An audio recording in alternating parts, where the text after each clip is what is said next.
sí, en lo que él se incorporaba, bueno, pues daba la bienvenida, aunque somos de casa, a esta actividad que nos ha invitado, dirigida por la doctora Leslie. La dinámica, según consistirá en que ella en una primera parte hace la exposición de su conferencia y en un segundo momento, pues abrir al diálogo con quienes estemos y bueno, pues hacer los planteamientos que surjan de su conferencia. Y de antemano felicita al maestro César, el CIPS, por esta oportunidad que tenemos de dialogar. Y además la primicia, porque apenas vas a compartir tu conferencia en Colombia. Así es de que muchas gracias, Leslie, y estamos atentos a tu exposición. Muchas gracias, Susi. Bueno, pues gracias al CIPS, gracias a quienes están aquí acompañando.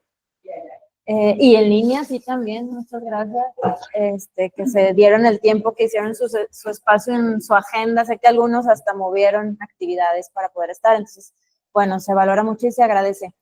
Justo como decía la maestra Susi, pues la intención de proponer esta actividad tiene, desde mi punto de vista, 3 objetivos, ¿no? O 3 intenciones. Primero, compartirles lo que estoy haciendo, ¿no? El trabajo científico que vengo desarrollando desde ya muchos años y que de alguna manera se está convirtiendo en una propuesta teórica. Todavía está muy incipiente, pero bueno, busca que sea eso y por eso también ponerlo a dialogar con académicos como ustedes, pues para mí es muy importante. En segunda, pues justamente ensayar mi presentación, que voy a hacer el 10 de junio en Colombia, en el marco de la Conferencia Latinoamericana de Claxo, también para que pues me sirva, ¿no? Para llegar más preparada para ese momento. Y por supuesto el tercer momento, que es para mí el más importante, es el del diálogo, ¿no? Como mencionaba Susi, poder recibir retroalimentación por parte de ustedes, ya sea de manera general sobre o sea, puede ser hasta la manera en la que presenté, etcétera, pero obviamente también pues, sobre el tema, pues con la intención de mejorar, ¿no? Siempre. Entonces, bueno, estoy ahí abierta a sus comentarios. Eso, bueno, pues será en un tercer momento, ¿no? Me gustaría, bueno, cuando haga propiamente la presentación, me gustaría pegarme a las normas del evento, que son 15 minutos. Entonces, ese momento será muy breve, pero en general toda esta actividad tiene más o menos planeada que sea 1 hora. Entonces, ahorita voy a comenzar con un poco como de contexto de mi caminar científico, por así llamarle. Ya entonces después voy a hacer la presentación propiamente, me voy a poner incluso un cronómetro para yo misma irme habituando a los tiempos que pide el evento. Y ya después cerrando eso, pues ya dejar el espacio libre para la retroalimentación, que espero que sea más o menos unos 30 minutos, ¿no?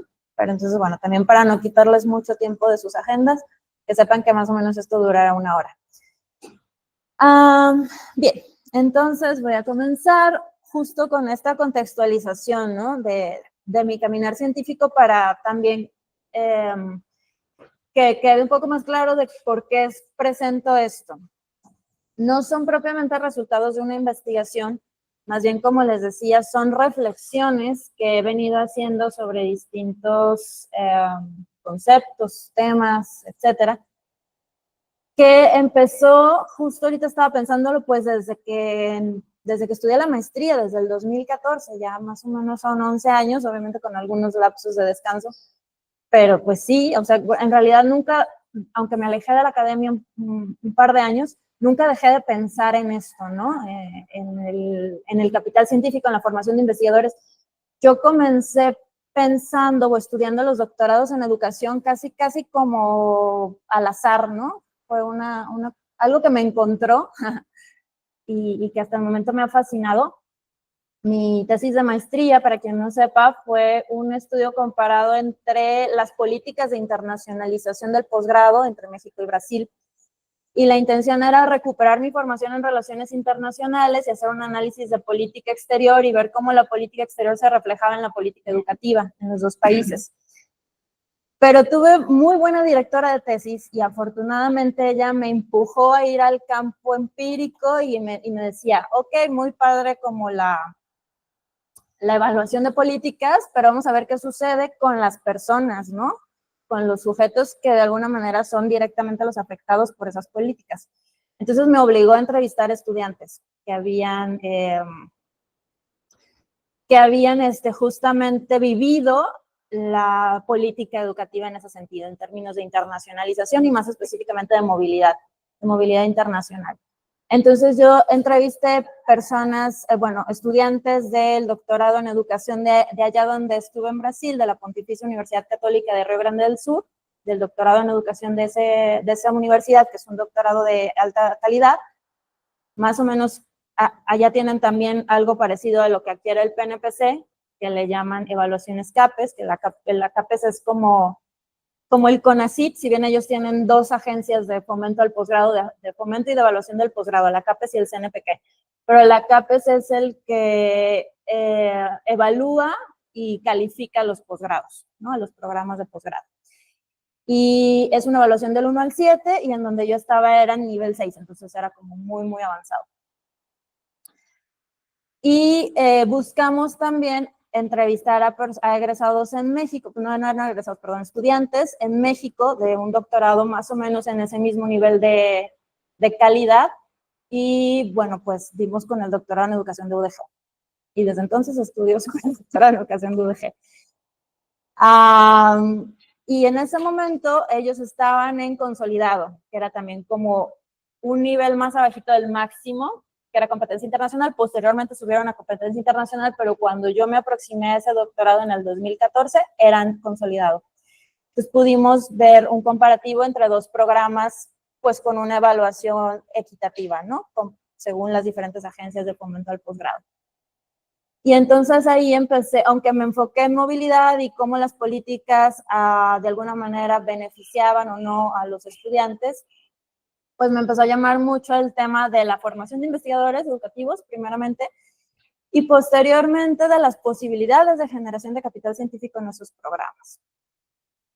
Entonces, bueno, después, aunque cuando regresé de la maestría estuve un tiempo medio lejos de la academia, pues seguí publicando, pues, salió mucho material a partir de mi tesis de maestría, se publicó como libro por Claxo, de ahí salieron varios artículos que publiqué con mi directora, Mónica de la Fare, y bueno, seguí pensando mucho sobre eso, y cuando entré al doctorado, si bien mi idea era como seguir la línea de internacionalización, la línea de movilidad, al final lo que más me llamó la atención una vez más era esto del capital científico, ¿no?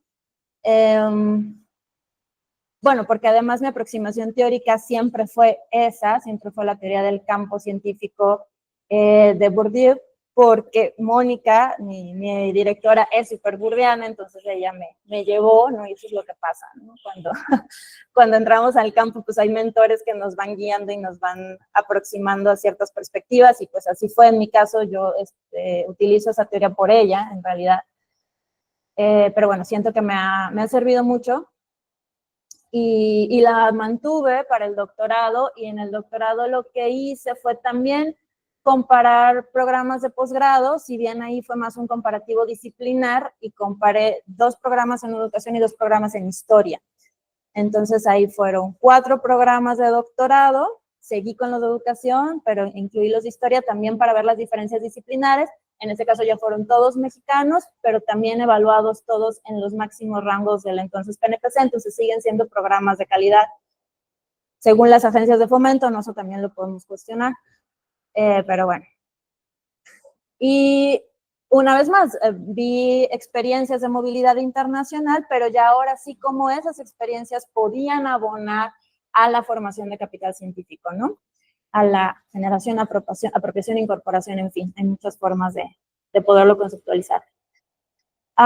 Y bueno, eso siguió siendo así como que mi interés, algo que me sigue moviendo, que me sigue interesando. Ahora que estoy, ya tengo casi 3 años como egresada del doctorado, y que justo es el momento de inserción oficial en el campo científico, pues me doy cuenta de que es muy difícil en un campo, por ejemplo, como el mexicano, y que no es muy lejano a otros campos en América Latina, Y que sí creo que se pueden generar algunas estrategias, por mínimas que sean, desde el doctorado para los estudiantes, para que no sea tan difícil la inserción, ¿no? En aquellos que quieren ser investigadores, porque entiendo que no todos terminarán siendo investigadores, pero para quienes sí tienen el interés, creo que hay maneras de hacerlo, y tal vez es que no se ha reflexionado mucho al respecto para pensar en estas estrategias dirigidas, ¿no? hacia la generación de capital científico desde que son estudiantes. Y un poco en torno a eso es lo que voy a presentar. También está muy relacionado con lo que estoy haciendo actualmente en mi proyecto postdoctoral, donde estoy comparando ahora instituciones. Me encanta comparar, ¿verdad? No sé por qué, eso ni siquiera lo había reflexionado hasta ahorita, que siempre termino comparando primero países, luego campos disciplinares y ahora instituciones. Ahora estoy comparando un doctorado en una educación pública y un doctorado en una educación privada. Entonces ahora más mi comparativo es institucional entre lo público y lo privado. Pero bueno, y han salido cosas muy, muy, muy interesantes. Ya tengo algunos resultados preliminares, pero eso se los presentaré después, espero, y ya cuando estén finalizados mejor. Pero entonces ahora justo es más una reflexión conceptual que pretende convertirse en una propuesta teórica y que está en el marco de Claxo. Y esto es importante decirlo porque, bueno, para quienes conocen cómo funciona el Consejo Latinoamericano de Ciencias Sociales, pues es un consejo, primero es el más importante sobre la región a nivel mundial, ¿no? Van muchísimas personas a ese evento, se hace cada 3 años. Tiene también una vertiente muy militante, ¿no? Y también sus líneas o sus ejes temáticos, sus líneas de investigación, sus ejes temáticos están muy hacia la transformación de la región, ¿no? Y justo, pues no es la excepción, el título que le pusieron a esta conferencia, que ya es la 10ª, es justo Horizontes y Transformaciones para la Igualdad. Claxo siempre está buscando estos temas, pues sí, de equidad, de bienestar, en fin, ¿no? De mejorar la región con todas sus complejidades. Y bueno, el subtítulo es Democracia, Resistencias, Comunidades, Derechos y Paz. Yo voy a presentar en el eje 5, que es Derecho a la Educación, Políticas Públicas y Alternativas Pedagógicas. Entonces, justo como el enfoque es cómo estas reflexiones que he venido desarrollando a lo largo de estos ya 11 años, más o menos, pueden servir como una propuesta formativa desde los programas de posgrado públicos, que es también algo que impulsa mucho Claxo, para un acceso igualitario al campo, ¿no? Entonces, bueno, qué mejor que en este espacio de CIPS, que es un posgrado público y que están recientemente estrenando un doctorado, pues podamos reflexionar sobre esto, ¿no? Para ver también, a lo mejor sería interesante que vayamos pensando en qué se puede hacer desde este espacio del doctorado en CIPS. Si bien también se puede aplicar a la maestría, ¿no? Porque la maestría de CIPS es particularmente una maestría que forma para la investigación. Entonces eso también me parece relevante. Bueno, entonces ahora sí voy a ir ya directamente a mi presentación. Me voy a poner el cronómetro para intentar no pasarme de tiempo. Sí, siguiente, por favor. Gracias, ya les había mostrado el título y justo ahora voy a hablarles de los objetivos de la ponencia. Estos son 3, principalmente reflexionar en torno al concepto de capital científico en las ciencias sociales, presentar una propuesta teórica para la aprehensión y aplicación del concepto y dialogar sobre propuestas prácticas hacia una gestión formativa inclusiva para los posgrados públicos de la región. Entonces, pues ir desde lo abstracto, desde lo conceptual, hasta lo práctico, ¿no? Siguiente. Gracias. Bueno, una introducción conceptual de manera muy breve es que si bien el concepto de capital ha sido utilizado por muchísimos autores, tal vez el más famoso es el de Marx, ¿no? El concepto de capital desde Marx, pero acá es importante decir que, pues como ya les había adelantado, yo utilizo el la teoría de Bourdieu, y él habla que el capital es un recurso diferencial que poseen solo algunos individuos o grupos y que sirve para obtener una ventaja respecto a otros grupos. Obviamente él es muy crítico con respecto al concepto de capital, y acá la intención, más allá de obtener ventajas sobre los demás, es poder distribuir mejor el capital, o en el caso del capital científico, desde mi punto de vista, yo no lo veo como escaso, sino creo que se puede generar muchísimo más con las estrategias o las acciones adecuadas. Pero bueno, de manera general, ese es el concepto de capital. Después, este autor francés ha profundizado en distintos tipos de capitales. Quien lo ha leído probablemente identificará que él habla mucho de capital económico, de capital cultural, de capital social.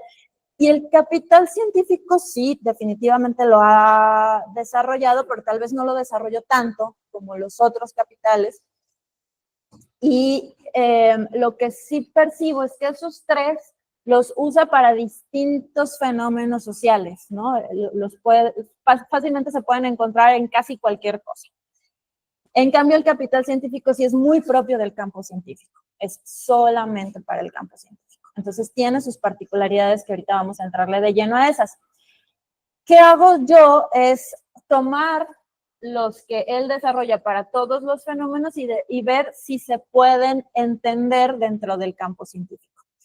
Hasta ahorita lo que yo he descubierto es que los segundos sí, el capital cultural y el capital social, y el capital económico no al 100%. Lo que yo he pensado es que el capital económico per se no se transforma en capital científico, si bien sí ayuda. Por ejemplo, para una movilidad internacional, si tienes capital económico es más fácil que puedas irte al extranjero, porque obviamente eso cuesta, ¿no? Entonces, si tienes dinero es más fácil que te vayas, pero el simple hecho de irte no te da capital científico. Hay que hacer otras cosas en una estancia internacional para que eso se reconfigure en capital científico. Entonces, el capital económico per se no nos da capital científico, en cambio el cultural y el social sí, y ahorita profundizaré en eso. Siguiente. Bueno, entonces ahora sí, ¿qué es el capital científico? Bourdieu lo conceptualiza como un tipo especial de capital simbólico, esto es clave, basado en el conocimiento y el reconocimiento. Este poder, que funciona como una forma de crédito, supone la confianza o la fe de los que lo soportan porque están dispuestos, por su formación y por el mismo hecho de la pertenencia al campo, a conceder crédito y fe. Yo sé que este autor escribe súper revoltoso, súper mal. No, bueno, no sé, pero es confuso. Pero bueno, creo que la clave aquí es el hecho de que es un capital simbólico, es decir, no se puede ver, no se puede tocar, es simbólico. Está ahí y básicamente no se entiende fuera del campo científico. Entonces, por eso es que es importante también entender qué es el campo científico. El campo científico lo hemos conceptualizado como el espacio de luchas simbólicas para ganar posiciones en el mismo. Los miembros dentro del campo, que al mismo tiempo son pares y competidores, buscan acumular una serie de capitales, principalmente los científicos, los cuales serán validados por los mismos pares. Esto es muy interesante porque el campo científico es, no sé si el único, pero es de los pocos en los que los mismos miembros se validan entre sí y al mismo tiempo ellos están buscando aumentar posiciones en el campo, pero ellos también hacen que otros aumenten posiciones y así, ¿no? Tiene esa complejidad de que los miembros son al mismo tiempo tus colaboradores, pero también tus competidores. Y ese crédito y esa fe son ellos mismos los que te lo otorgan y tú lo otorgas a otros. Entonces, bueno, eso lo vuelve bastante difícil desde mi punto de vista de aprender, ¿no? Con H intermedia. Y es por eso que mi propuesta busca hacerlo un poquito más accesible. Entonces, ahí va lo que propongo. Siguiente, por favor. Ok, ¿una más? Bueno, entonces, el capital científico ya acabamos que es altamente simbólico Y por eso es que yo lo que traigo acá es, bueno, tenemos otros 3 tipos de capitales, los 2 de abajo son los que ya les había anticipado, pero existe también el capital académico, que es otro tipo de capital que el autor francés menciona, pero muy poco en Homo academicus, por ejemplo, un poquito en los usos sociales de la ciencia, pero es bien breve en la manera en lo que menciona el capital académico. Entonces, bueno, yo pretendo hacer una aproximación más específica a qué es el capital académico. Bueno, vamos a empezar con el capital cultural. Uno más, por favor. No, perdón, con el social. ¿Qué es? Es la acumulación de recursos reales o potenciales que están unidos a la posesión de una red duradera de relaciones más o menos institucionalizadas de reconocimiento mutuo.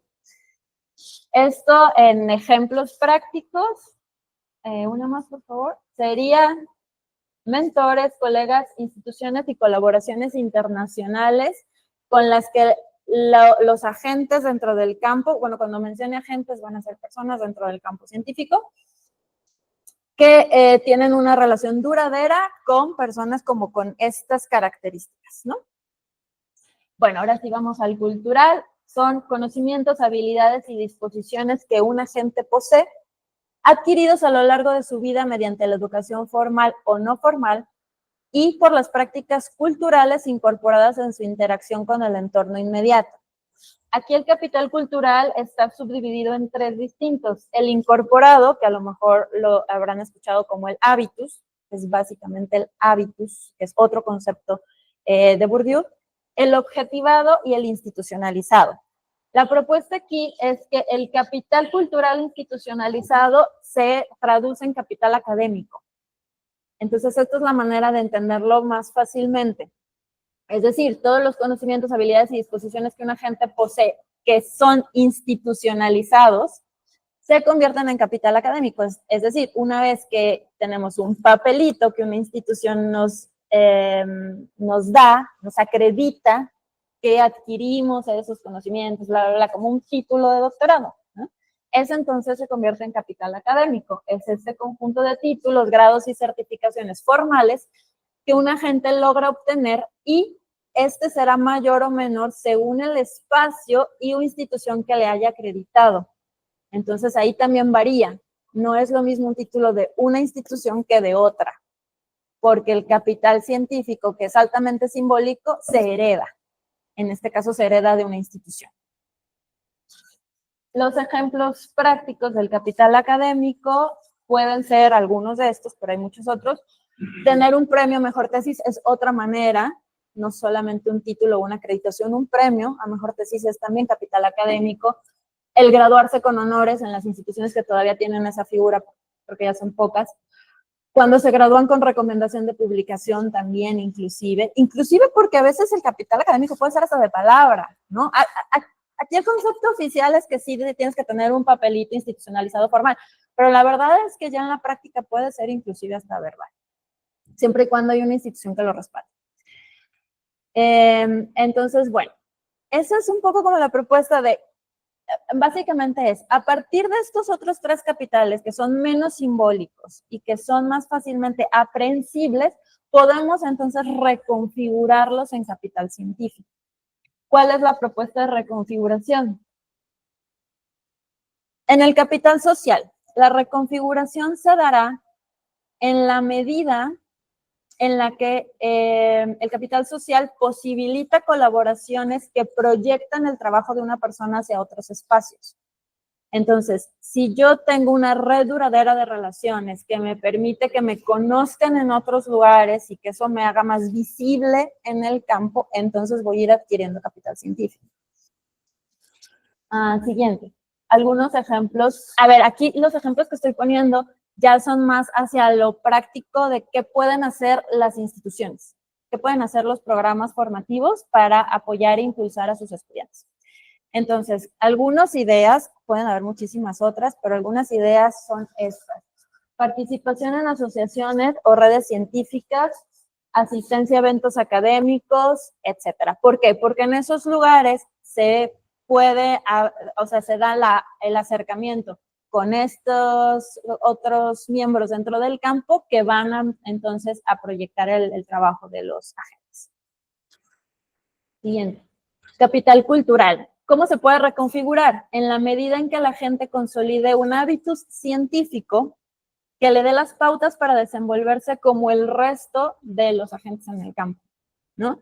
Por eso es que el capital cultural se incorpora, se ve en el cuerpo, hasta dicen la forma de caminar, ¿no? O sea, burdamente, pero así es que tanto te comportas como científico. Y eso, ¿cómo se podría impulsar en los estudiantes? Pues hay que practicar el oficio, ¿no? Hay que practicar el oficio para propiciar la incorporación de un hábitus. Y con el capital cultural objetivado, porque recordemos que se divide en tres, aunque el institucionalizado lo mandamos al académico. Pero bueno, el objetivado, el capital cultural objetivado, es básicamente el acceso a bienes culturales. Y pues hay algunas maneras de acercar a los estudiantes a eso, pero contar con una buena biblioteca, ¿no? Que dé acceso a los mejores libros, a las fuentes primarias, en fin, eso puede ayudar mucho a que el estudiante pueda ir incorporando ese hábito científico, pero con bienes culturales más propicios, ¿no? O propios, no sé. Entonces, bueno, estas son las posibilidades de reconfiguración y de alguna manera, siguiente, vamos a decir que siguiente, por favor. Ay, me faltó el capital académico, una disculpa. Entonces, el capital académico se reconfigura en la medida en que otras instituciones reconocen y proyectan el trabajo de la gente. Algunos ejemplos, y esto está muy, muy enfocado a la intención de Claxo, es la colaboración sur-sur. ¿Qué se ha pensado? A partir, obviamente, de mi experiencia empírica con temas de movilidad internacional, sí, una manera de apoyar el capital académico es a través de estancias en otras instituciones. Entonces, en la medida en que las instituciones más consolidadas, porque decíamos, no es lo mismo el capital académico de una institución que de otra.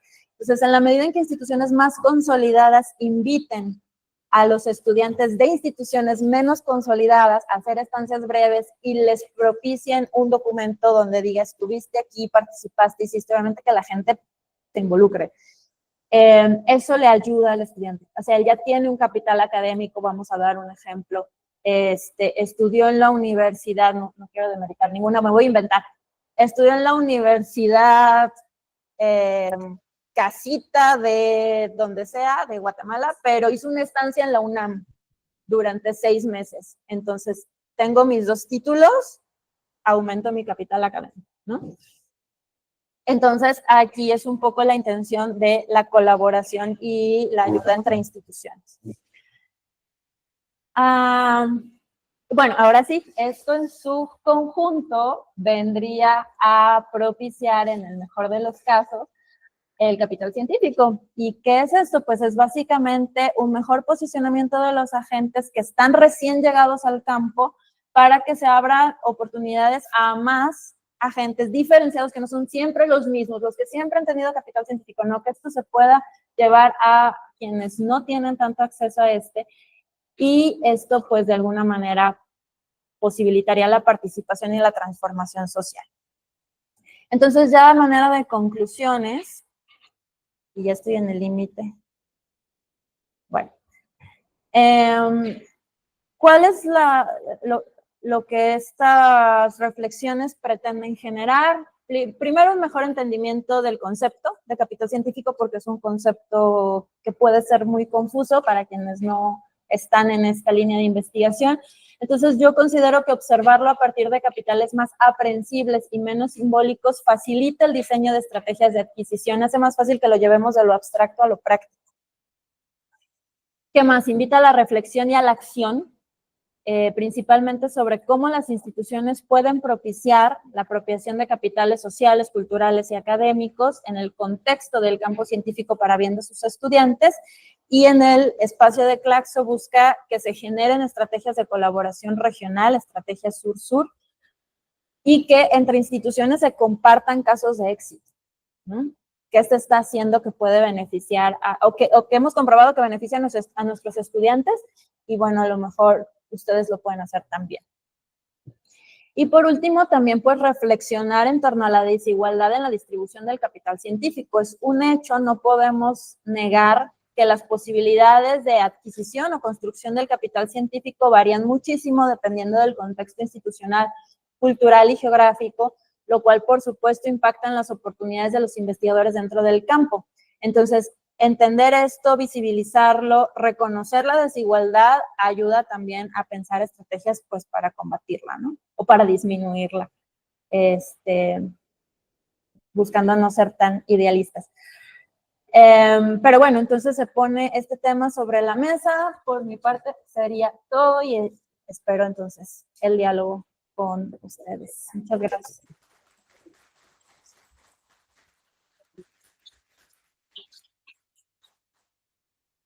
También para los que están conectados, si quieren participar, me encantaría escucharles.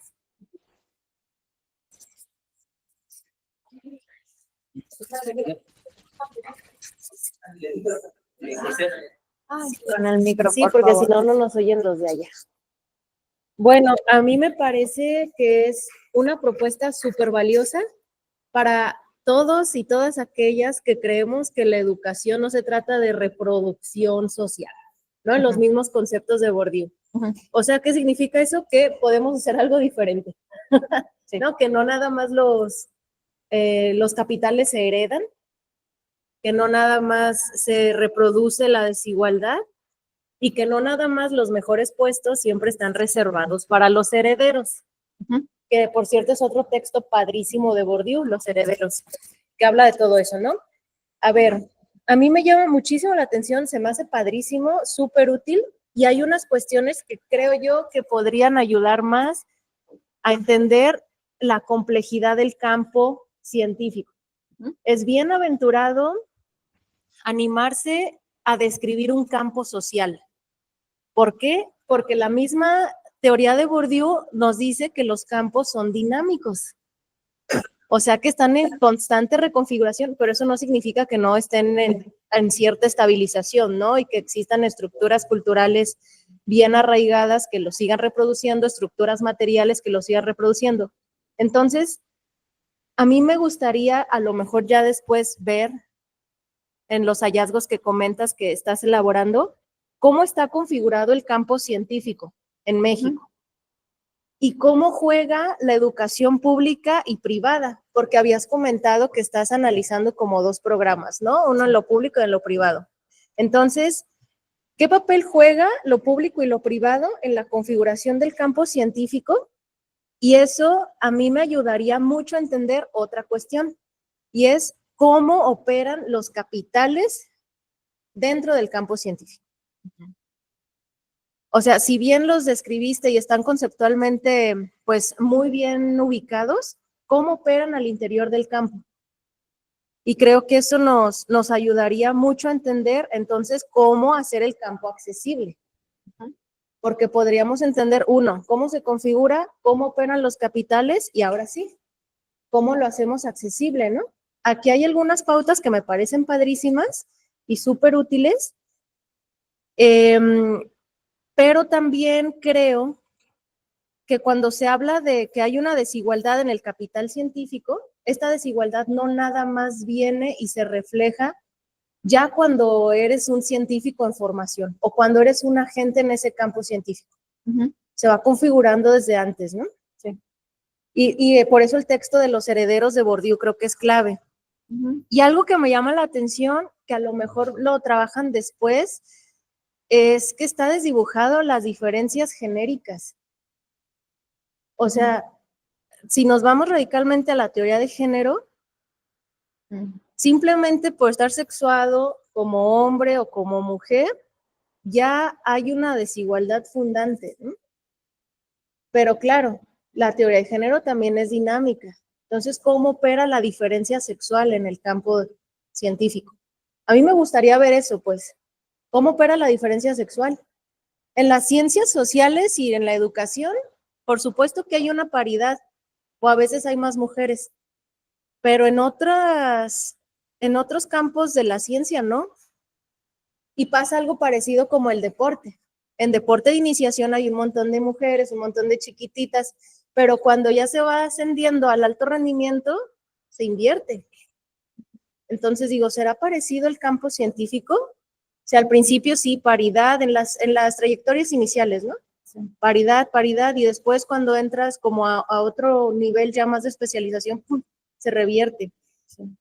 Y ya para finalizar, creo que ese tipo de preguntas podrían ser respondidas cuando entendamos cómo se configura el campo científico y cómo operan los capitales.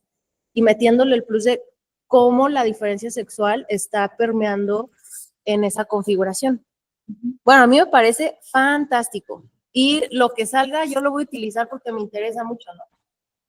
Y bueno, es una perspectiva crítica muy interesante y felicidades, Leslie. Seguro que te va a ir muy bien. Muchas gracias. Gracias, Giselle. No sé si alguien más. Me gustaría... Bueno, no sé. Mamá, ¿cómo crees? Yo voy. Sí. Lo que pasa es que Giselle dijo tantas cosas que me gustaría reaccionar a ellas antes de otros comentarios, porque si no se me van a ir las ideas. Muchas gracias, Giselle. Me encantó lo que me dijiste. Tomé muchísimas notas rapidísimo. Efectivamente, creo que la intención es demostrar que la educación no necesariamente genera reproducción social, y creo que es algo que se le ha cuestionado a este autor, ¿no?, que a veces parece determinista. Yo trato de utilizar su teoría para todo lo contrario, ¿no?, para demostrar que se puede romper con esa cuestión de reproducción social y, como tú dijiste, cómo hacer el campo más accesible. Entonces, bueno, ahí sigo intentándolo. Justo lo que dices de la complejidad del campo científico, por el tipo de presentación que me exige Claxon, no puedo profundizar en las particularidades del campo porque efectivamente es muy dinámico y muy cambiante. Yo lo que vi en la tesis doctoral es que está el campo científico, pero están los subcampos, o bueno, fue así como yo le llamé, los subcampos disciplinares. Entonces, por ejemplo, específicamente el de educación, tiene unas particularidades muy, muy, muy tremendas. Yo lo definí como un campo altamente poroso, porque sufre de manera muy fuerte los impulsos externos, por ejemplo, de la política pública, de los otros agentes que fácilmente entran en el campo educativo. Es decir, pensando en los estudiantes, quienes estudian un doctorado en educación vienen de muchos campos disciplinares diversos. Y comparado, por ejemplo, con el de historia, que fue el otro que analicé, el campo en historia es súper cerradito. Los que estudian doctorados en historia, en un 95% hicieron licenciatura en historia, maestría en historia, especialidades en historia, y siempre están en ese campo, y es un campo que no se ve tan afectado, por ejemplo, por la política educativa. Sí tiene algunas afectaciones, pero no tanto como el educativo hasta por el sindicato, o sea, tiene afectaciones de miles de agentes externos. Entonces sí, cada subcampo, por así decirlo, tiene sus particularidades, y por supuesto que en la educación pública y privada saldrán también sus diferencias. No las he alcanzado a sistematizar todas, pero ya empecé a ver algunas, y por supuesto que cuando termine mi investigación postdoctoral también vendré a compartirles los resultados. Entonces, una vez que se entienden esas particularidades como de los subcampos, del campo y de los subcampos, se puede ver entonces cómo operan los capitales. Entonces, sí es una muy buena observación, Giselle, porque efectivamente, pues aquí no alcanzo a lo mejor a particularizar en eso, porque la intención es que sea como muy general, ¿no? El campo científico de las ciencias sociales en América Latina. Entonces, bueno, pero claro que están sus particularidades. Y por último, bueno, también me decías, no todas las pautas, o más bien yo reflexionaba con lo que decías, no todas las pautas son posibles en todos los espacios, como por ejemplo estas cuestiones prácticas, ¿no?, que se proponen para generar ciertos tipos de capitales. Yo entiendo que no todas son posibles, ahora que estoy viendo universidades privadas donde la mayoría de los estudiantes son, o sea, trabajan, ¿no? Son trabajadores, y a lo mejor ya también tienen cierta edad, tienen otras características que la mayoría de las características de los estudiantes en universidades públicas de tiempo completo, etcétera. Entonces, eso también modifica muchas cosas, no todas las pautas son posibles en todos los espacios. Entonces, eso también es algo que es muy cierto y que también se tiene que visibilizar. Y lo que sí no había pensado, y qué bueno que lo traes, es estas diferencias de género. Me habían salido algunas cosas, pero no las he profundizado, porque, bueno, todavía no puedo entrarle a todo, pero me encantaría más adelante abrir una investigación sobre eso, O sea, ya dentro del campo, entonces ahora, ¿cómo juegan las diferencias de género? Porque sí existen. De lo que yo recuerdo haber encontrado, por ejemplo, cuando estudié movilidad internacional en la tesis doctoral, es que, por ejemplo, sí, pues las mujeres con hijos eran las que se iban 2 semanas, 3 semanas, un mes a lo mucho. Y los hombres, aunque tuvieran hijos, se podían ir 6 meses, 8 meses, un año, ¿no? De movilidad, porque no tenían ese tema que al final es una cuestión social. Entonces, sí, ahorita es una limitante este tema de las diferencias de género, porque no lo he podido trabajar, pero muchísimas gracias porque sí me queda ahí como un pendiente para una futura investigación o para seguir profundizando en esto. Es interesante ver también si el hábito científico es igual en hombres y mujeres. Ajá. Sí. Muchas gracias, Giselle. No sé cómo está el orden, pero sí, José Arturo, después a lo mejor la doctora Patti, no vi quién. No. Si quiere, primero Pati. ¿Sí? Ok, doctora Patti, la escuchamos. Sí, muchas gracias. Disculpen que no encienda el micrófono, pero ando aquí vuelta y vuelta en la normal y no es tan fácil. A ver, primero felicitarte, Leslie, por el trabajo tan excelente que estás presentando y que de alguna manera nos viene a beneficiar mucho a la institución de CIPS, como para ir iluminando todos estos temas, ¿no?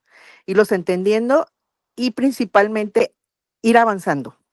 Una de las inquietudes que tengo y que, pues, de tiempo atrás también, es cómo hacer o cómo lograr estrategias prácticas, viables, reales, dentro de una institución de la naturaleza de CIPS, que está anclado dentro de la Secretaría de Educación, debido a que, pues, está rodeado de burocracia, de que, bueno, muchas cosas que nos atrapan a los sujetos y que poca acción tenemos en la Secretaría de Educación como posibilidades de expandirse, al menos también desde lo individual. Entonces, no sé, a mí me gustaría, humildemente, que en estudios posteriores unirme contigo para ir entendiendo estas cosas, irlas explicando de cómo hacer para que ese capital social y que ese capital simbólico también el investigador lo vaya como creyendo, o sea, lo vaya asumiendo,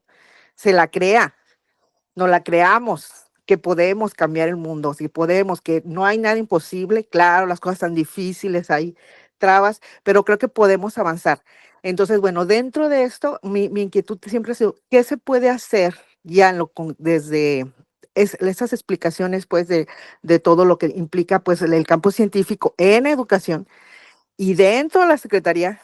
¿Qué podemos hacer o cómo podemos ir generando esas vías para crecer?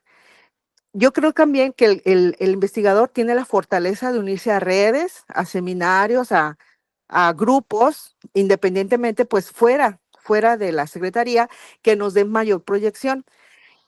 Pero sí depende también de que el sujeto lo quiera, lo asuma. ¿Por qué? Pues porque también sabemos que implica más trabajo, implica el doble, porque en la Secretaría está muy anclada en muchos rituales, costumbres, ideas, no sé.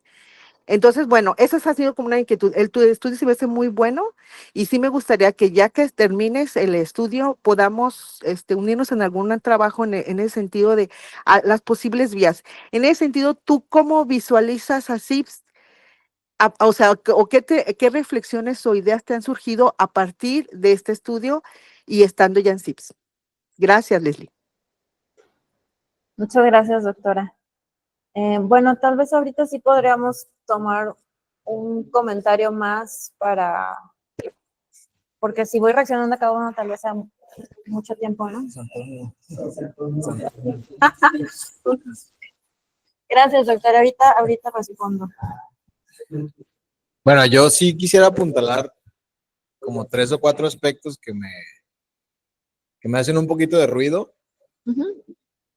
porque bueno, primero que nada, lo de describir el campo científico en México me parece atinado, sobre todo en el contexto del 2015 para acá, ¿sí? Por los cambios que se han estructurado a nivel de política pública y programas, sobre todo con el SNI. ¿Sí? Creo que sí valdría como contexto dar cuenta, como tener muy claro ese tipo de situaciones, ¿no? ¿Qué ha cambiado? ¿Qué se ha quedado? ¿A qué se le ha dado una destrucción? ¿A qué se le ha dado una oportunidad? ¿A quiénes? Por ejemplo, el caso del profesor de tiempo parcial que hemos platicado, o sea, él no existía antes del 2014 para el SNI, y muchos de los que son estudiantes en formación, que van a ser investigadores en ciencias sociales o en ciencias duras, pues la vía de acceso a la academia es ser profesor de tiempo parcial. Entonces el puesto laboral sí cuenta, ¿no? No es como que mágicamente estés estudiando un doctorado y digas, ya voy a hacer un tiempo completo investigador. Claro. La realidad es que no es así. La entrada a la llave es, por lo menos en las instituciones de educación superior públicas en México, la llave es ser profesor de tiempo parcial. De ahí el escalafón. Salvo que tengas mucha suerte, que inmediatamente te contraten y que digan, tú vas a ser un investigador de tiempo completo. Eso es muy atípico. Entonces, por ejemplo, ese es un escenario contextual, ¿no? Es como de quiénes sí entran y quiénes no entran y por qué, ¿no? Y eso siempre va junto con pegado con el hecho de que no hay una renovación de la planta académica. Insisto, si ven, no son tus temas tal cual de interés, pero sí van a definir un poco, ¿no?, el campo científico, el que estás explorando, tal cual. Eso es por un lado. La otra, a mí me genera la duda de por qué en el campo educativo y no compararlo quizá con el campo de las ciencias duras también, ¿no? Digo, entiendo que tu estudio está más recaído en ciencias sociales, pero quizá develar un poquito el capital científico de los que están en ciencias duras pudiera ser interesante, porque yo asumo, sin tener los datos empíricos, pero que no es lo mismo interactuar siendo un estudiante de formación para la ciencia desde las ciencias duras que desde las ciencias sociales. Sí. Por ejemplo, la parte de hacer grupos de trabajo para hacer proyectos de investigación en ciencias duras, lo tienen bien clarito el camino. Es el investigador vaca sagrada y él jala a muchos jóvenes investigadores y es como de, tú vas a salir en mi publicación, vas a ser el famoso et al, número 39, pero eso ya te va a sumar a ti porque es una parte del capital. ¿Para qué te va a servir? No sé, lo vas a poder canjear en el futuro inmediato. Es una inversión al final del día. Yo me voy a hacer, con esta publicación a mí me va a ser muy para entrar al SNI y eso me va a dar más capital científico a mí, a diferencia de otros. Entonces ese tema también sería interesante explorar en el futuro. Y por último, y si lo tocaste en tu presentación, que creo que valdría la pena, a mi entender, explorar más, es lo informal del capital científico. O sea, las redes sociales que construyen las personas para posicionarse o no en ese mismo campo. Por ejemplo, me hice amigo, colega muy cercano de ciertos grupos de investigación y ellos me están apoyando a mí. Eso casi nunca se sistematiza en los datos empíricos. Es más bien como lo que se hace a nivel de investigación. ¿Cuántas publicaciones tengo? Si asesoro tesis o no, si doy clases o no, si hago difusión o divulgación. No, acá es como más lo informal, es a quién conozco y cómo me llevo con él, ¿no? ¿Qué oportunidad me va a dar? Entonces eso valdría la pena también tener en cuenta, creo que en esta noción del campo científico. Y ya, bueno, esas son cosas que tú y yo hemos platicado en otras charlas, pero creo que te pudiesen abonar. Gracias. Gracias. Bueno, creo que ahora sí voy a reaccionar a los dos para que no se me vayan las ideas y después abrimos a más personas. Muchas gracias, doctora Pati, muchas gracias, José Arturo. A ver, sí, desde que entré a CIPS he venido pensando, bueno, cómo esto podría beneficiar a la institución. No he entrado de lleno a una investigación dentro de CIPS, espero en un futuro poder hacerlo y bueno, me encantaría que otros se sumaran como la doctora y quien quisiera. Me fascinaría, porque sí percibo, todavía no estoy tan apropiada con ahora sí que todos los agentes e instituciones y todo lo externo que afecta a la institución, pero sé que tiene esta gran particularidad, ¿no?, de estar dentro de la Secretaría de Educación Jalisco. Y que eso le da muy poco margen de acción como para impulsar capitales, o en este caso el capital científico, pero creo que aún así se pueden hacer cosas. Algo que he más o menos visualizado y que espero que en un futuro lo pueda sistematizar mejor es que CIPS tiene como esta medio dualidad, independientemente de lo que la afecta, pero esta dualidad de que aunque es un posgrado público, pues sus estudiantes trabajan, ¿no? O sea, no es un posgrado de tiempo completo. Entonces eso la hace que tenga algunas características con lo que he visto en las privadas, ¿no? O sea, no es privada, pero sus estudiantes son más parecidos a los de una universidad privada. Entonces, eso sí le va a hacer que tenga como otra figura, como la pública, la privada y CIPS, ¿no? O sea, que es un híbrido y medio raro que todavía no logro sistematizar, pero que espero que en algún momento lo pueda hacer. Y eso va a hacer que creo que mis hallazgos en esta investigación postdoctoral le pueden servir mucho. O sea, tanto lo que pueda encontrar de las públicas como de las privadas pueden sí tropicalizarse así, pues espero. Y otra cosa que, bueno, con esto espero más o menos contestar a lo que me preguntaba al final la doctora Patti de cómo visualizo a CIPS. Y esto tiene mucha relación con también lo que decía la doctora, de que es importante que tanto los estudiantes como los académicos o docentes, etcétera, nos la creamos, ¿no? De que sí podemos generar capital científico o apropiarnos o incorporarlo, porque algo que sí he visto a lo largo de mis investigaciones empíricas es que parte muchísimo de la proactividad de la gente, ¿no? Entonces las instituciones pueden pueden hacer estrategias, acciones, etcétera, pueden propiciar espacios, pero si el estudiante no quiere, no va a pasar nada. Entonces, sí, efectivamente tiene que ver muchísimo con que tanto el estudiante quiera y se la crea, y que tiene relación con lo último que mencionaba José Arturo, ¿no? Estas cuestiones informales. Entonces, más allá de lo que las instituciones puedan propiciar, el estudiante puede hacer muchísimo por sí mismo, ¿no? Por supuesto que va a hacer muchísimo más si va con un acompañamiento o un impulso de la institución, pero también tiene que partir de él mismo, de ella misma. Y en este sentido está esta relación constante que vemos entre la institución y la gente, ¿no? O entre el sujeto y el objeto. Entonces, acá, al menos en mi propuesta, es que las dos juegan un montón. O sea, las dos tienen un peso importantísimo.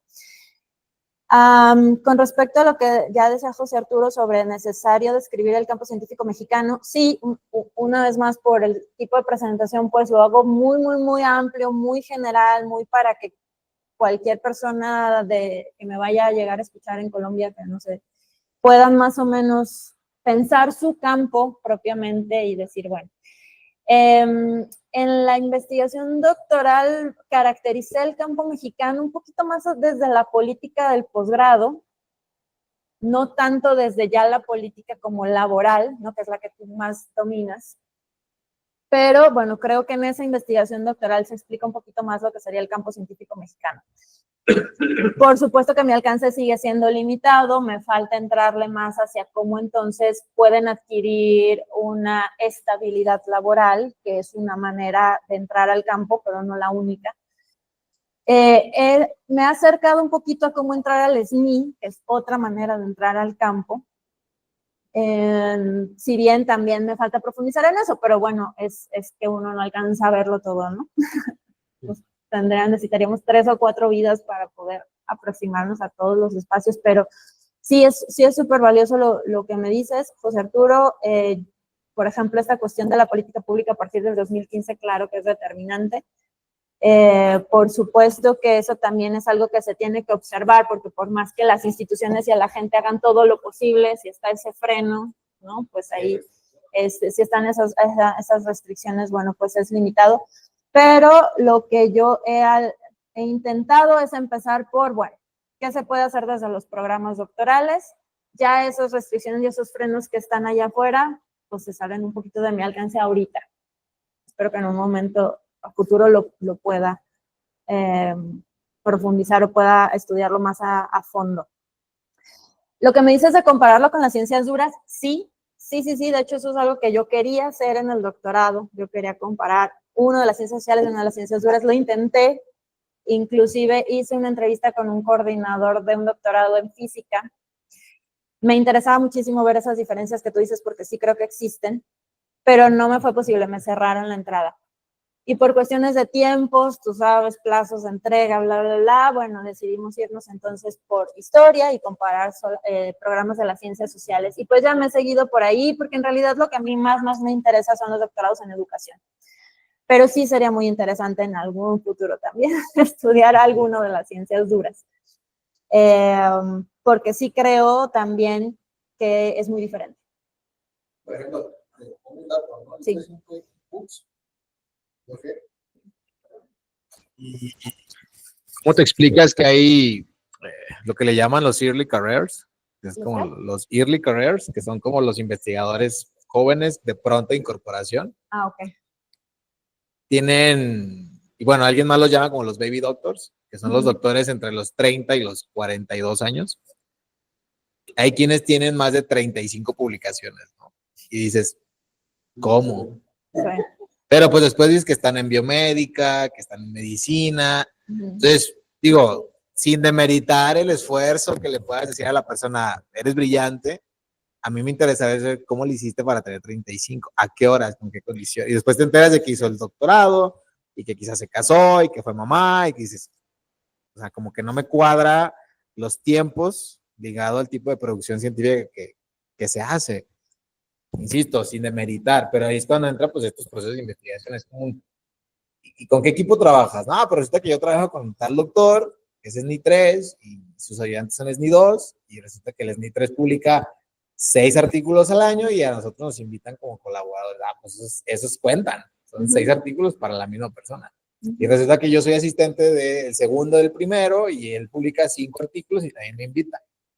Entonces, ya tiene 11. Entonces, cuando dices, ah, no, pues tú sobre alguien que está en historia, o que está en sociología, o que está en educación. En educación, probablemente le juega más al llanero solitario y se va a ver la diferencia. Tú vas al SNI y el SNI va a voltear a ver al que tengo más. Casi, es como un eso y súmale que te citan más a ti que al que trabaja solo. Ese es un nuevo criterio que el SNI considera, ¿no? Las citaciones, después te decía de revisar el SNI, ya vas perdiendo. O sea, creo que hay de capitales a capitales científicos. Se me figura, aquí iría más por ahí, como de, mira, del capital científico, 1, 2 y 3, ¿no? El super mega consolidado, el que no tanto y el que apenas. Sí. Digo, una idea vaga, ¿no? No, por supuesto, y creo que ahí sí yo tendría que profundizar que al menos lo que más he estudiado yo es el capital científico en educación, ¿no? Con sus particularidades y también que es súper diverso, ¿no? Y súper dinámico, como decía Giselle. Ahorita que decías, por ejemplo, me acordé en Brasil, en el propio campo científico en educación, si una estudiante le ayudaba a hacer, por ejemplo, un gráfico a un investigador para su artículo, la metía como coautora. Entonces ya, eso en México yo no lo he visto. A lo mejor sí pasa en algunas instituciones, no sé, pero yo no lo he visto. Y allá era más o menos común. Entonces, bueno, también los países tienen sus particularidades, ¿no? Ajá, definitivamente. Creo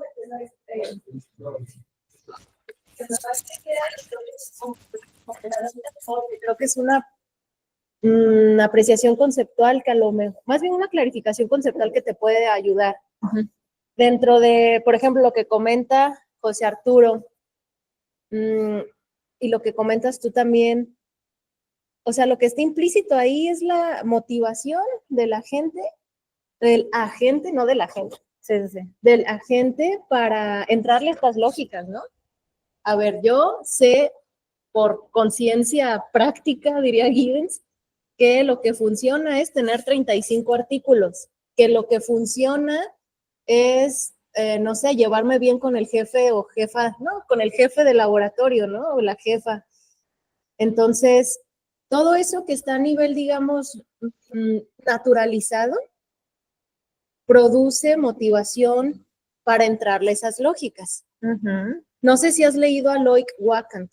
Sí. Sí, para los que no lo ubiquen, Wacant es como discípulo de Bourdieu y él amplió el concepto de hábitus. Entonces, a lo mejor te podría servir porque lo que él dice que en el hábitus no nada más se juegan las disposiciones incorporadas, sino que también hay un fuerte componente afectivo. un componente afectivo del hábitus y un componente que él le llama connotativo, connativo, así, con doble N, nativo. Y eso es cómo desde el cuerpo se generan las destrezas físicas para hacerle frente a, tú decías, ¿no? Es que hay que moverse, hay que parecerse al científico. Ah, pues esto lo nombra Wachan como el componente connativo del hábitus. Te puedo pasar el texto, es un textito de 30 hojas que lo saca de sus investigaciones en el boxeo. Entonces desarrolla padrísimo eso. ¿Y cómo podemos entender esas cosas que pasan, no? También yo lo veo en el campo médico de, oye, bueno, tú eres el residente número 1, el más chiquito. Lo que tú produzcas va a ser del doctor. ¿Qué? O sea, es una cuestión ética inaceptable para los que estamos en el campo de la educación, la mayoría de las veces. Inaceptable. Nosotros nos preocupamos por hasta decir, bueno, la autoría, coautoría, cómo, cuándo, dónde. Allá no, es implícitamente jerárquico. Sé que así es la cosa y si quiero jugar, si quiero estar dentro del juego, porque al final de cuentas lo que dice Bourdieu es, el campo es un juego y es una lucha de poder. Y por eso me encanta la teoría bourdiana. Entonces, si yo sé que tengo que hacer eso para permanecer en el jueguito, pues lo voy a hacer, ¿no? Y ahí entra este tipo de hábitos. Entonces, creo que esto serviría mucho para pensar, pues, ese tipo de cosas, que no importa si pasan en las ciencias duras o en el campo de la educación, pasan en todos lados. Sí. De alguna manera, sabemos qué se juega en el campo y cómo hacerle para permanecer. Y quien no, es que lo tiene inconsciente. Muchas gracias, Giselle. Sí. Sí, efectivamente, este asunto de las reglas del juego es clave. Lo desarrollo un poquito más en la investigación doctoral. Acá, bueno, porque es más como la propuesta teórica del capital científico, no lo menciono tanto, pero sí es súper importante porque efectivamente depende mucho de la gente, ¿no? De que la gente quiera entender esas reglas del juego y jugarlas, porque hay muchos que dirán, no, yo no le entro, o sea, yo me quedo con el doctorado y ya. Y, o sea, no todos tienen que, ¿no? Sí, también. Sí, exactamente. Exactamente, sí. Sí, muchas gracias, Giselle. Sí, pásame el texto. Gracias.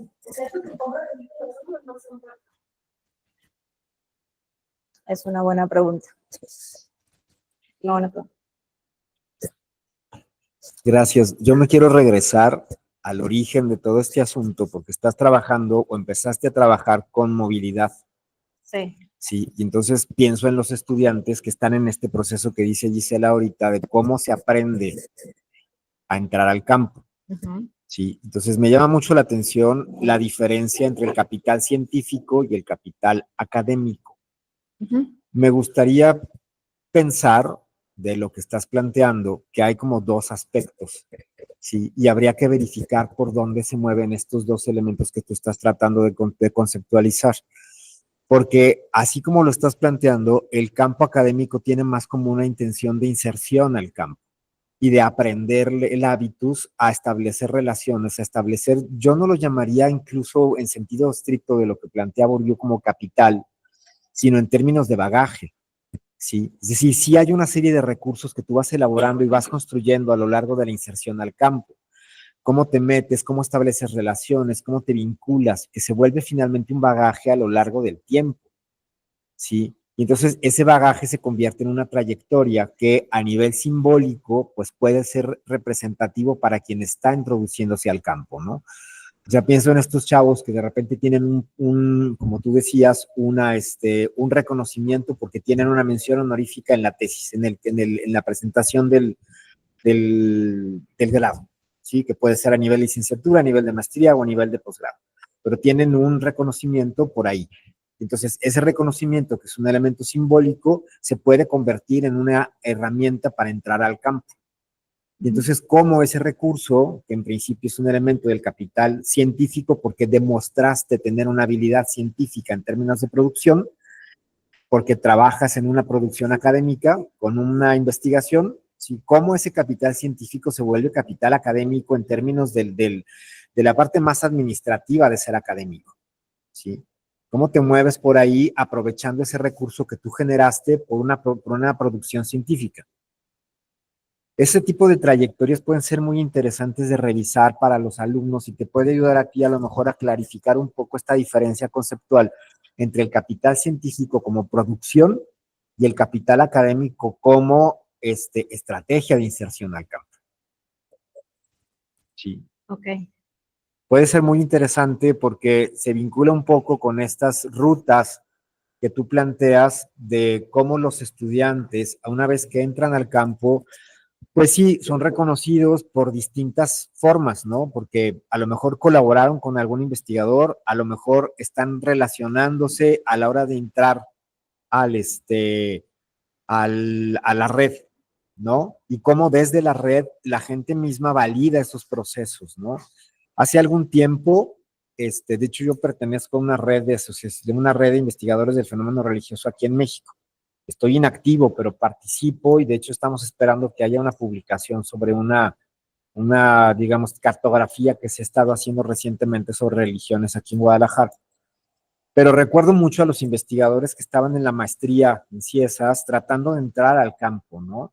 Como alumnos, como parte, digamos, de esta inserción, de cómo desde su investigación intentan entrar al campo y que ahora ya son parte de la red. ¿Por qué? Porque fueron produciendo desde la maestría o desde el doctorado investigaciones que están asociadas a este tema. Entonces, lo pienso por ahí en cómo los alumnos, que tú fue por donde empezaste, cómo van acumulando no solamente capital simbólico, sino un capital que tiene que ver también con la producción y cómo desde la producción a nivel científico se traduce o se transforma ese capital científico en capital académico. Creo que sería interesante ver cómo transita estos elementos simbólicos que están desde la producción científica, meramente en términos de producción, se convierten en capital académico en la relación que se va construyendo desde cómo me asocio con ciertas redes, cómo me asocio con otras personas o cómo soy reconocido por otras personas. ¿Sí? Es un poco jugar con ese elemento simbólico que en un lado está desde lo científico en términos de productividad, pero que a nivel, digamos, de relaciones se vuelve parte del reconocimiento dentro del campo a nivel académico. ¿Por qué? Porque finalmente te reconocen como un académico, como un profesional, un especialista dentro del campo, que sí vas construyendo una historia a nivel personal, pero que también dentro de esas redes, las redes validan ese conocimiento y esa producción científica. Que podría ser muy interesante ver cómo lo vinculas, sobre todo para poder hacer esta diferenciación entre los dos conceptos que estás tratando de desarrollar, del capital científico y el capital académico. Está muy interesante. Gracias. Sí, ahí tengo unas precisiones conceptuales, pero si quieren pasamos a otro comentario para juntarlos. ¿No? Y cómo trasladarlo, perdón, ahora que vemos en estos procesos que estamos trabajando aquí con los alumnos, ¿no? O sea, cómo los metes al campo educativo, cómo los insertas, cómo los acompañas. O sea, el ejemplo de lo de CIESAS, de lo de la red, era como, por eso es lo que yo conozco, lo que he visto, y que ahora que estamos intentando meter a los alumnos a este proceso, aquí en CIEPS, pues finalmente se trata de eso, ¿no? De cómo ayudarles a ser reconocidos dentro del campo y que no sea solamente un mero trámite para la carrera académica, para la carrera profesional. Fabi, ¿querías mencionar algo? ¿No?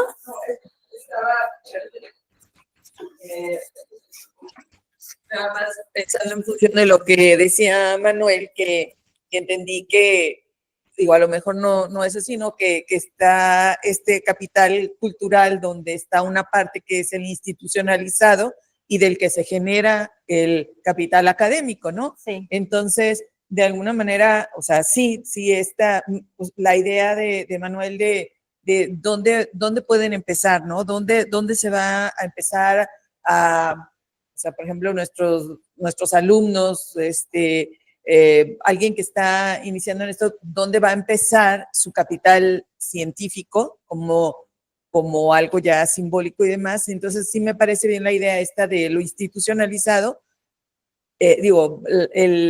La parte que va como desde lo académico, porque es institucionalizado y va generando como la conexión con lo cultural, y bueno, todo esto. Entonces, no, estaba más bien, eran como reflexiones en función de esto mismo. Sí, muchas gracias, Fabi.